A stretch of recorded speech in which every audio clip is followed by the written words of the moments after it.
Some places do not appear on maps, they appear when the heart is ready. Hidden just beyond the ordinary world, the Enchanted Tea Room welcomes those who arrive carrying grief, longing, unanswered questions, or a quiet ache they cannot name. Its door opens not by chance, but by need. A woman who needed to sit. The bell rang once, clear and unhurried. Catherine felt it before she heard it.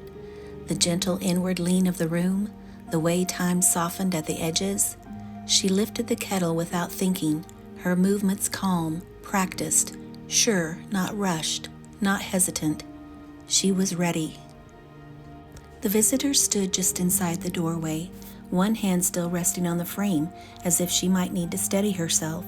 She was younger than many who came, but her eyes carried an old tiredness.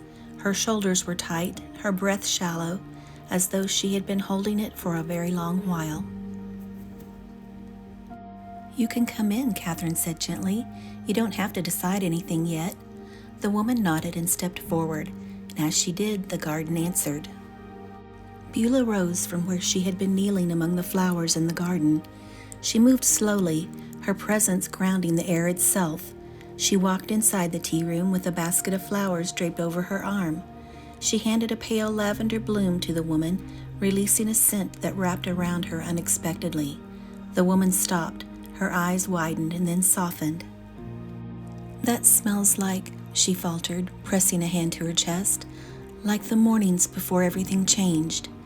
Beulah smiled, the kind of smile that carries seasons in it. "Then breathe," she said. "Let your body remember what your mind hasn't had time to yet." The woman inhaled again, deeper this time. Her shoulders dropped a fraction. Inside, Catherine drew out a chair. "Sit here," she said. "The light is kinder in this spot." The woman obeyed without question, as if something inside her had already decided it was safe. Catherine poured the tea, dark amber, steady, chosen with intention. She handed the young woman the teacup and waited. She had learned this part. Healing didn't rush. "What brings you here?" she asked softly, when the moment was ready. The woman stared into the cup. "I don't know how to be who I was anymore," she said, "and I don't know who I'm supposed to be next." Catherine nodded. "Then this is the right place to pause." From the kitchen came the gentle sound of movement. Karen appeared with a small plate, one pastry, still warm, its scent familiar and comforting.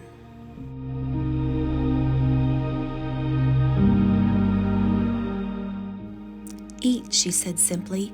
"Understanding comes easier when you're nourished." The woman hesitated, then took a bite. Her breath caught, her eyes filled. "I see myself," she whispered. "Not broken, just tired. I forgot I was allowed to be tired." Karen's eyes softened. Everyone forgets that at some point. The vision passed, but something remained.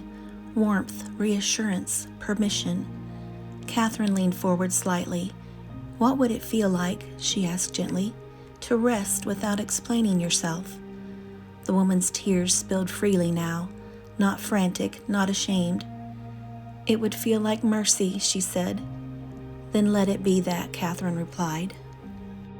They stayed like that for a while, the woman crying softly, the tea cooling, the room holding steady. Beulah tended the garden just outside. Karen returned quietly to the kitchen. No one hovered, no one hurried.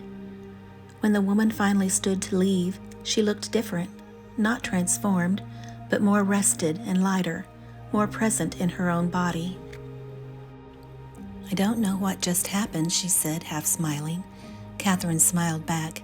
"You sat down."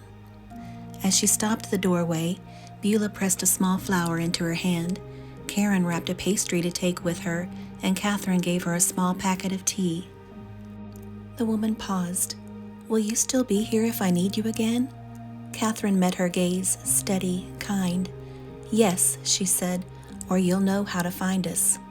The bell rang softly as the woman stepped back into her life. Catherine returned to the counter, setting the kettle down. She felt it then, not doubt, not wonder, but quiet certainty. The work continued.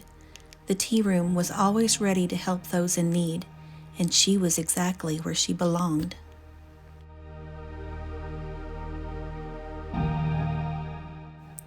If this story brought you a moment of peace, you're always welcome to come back.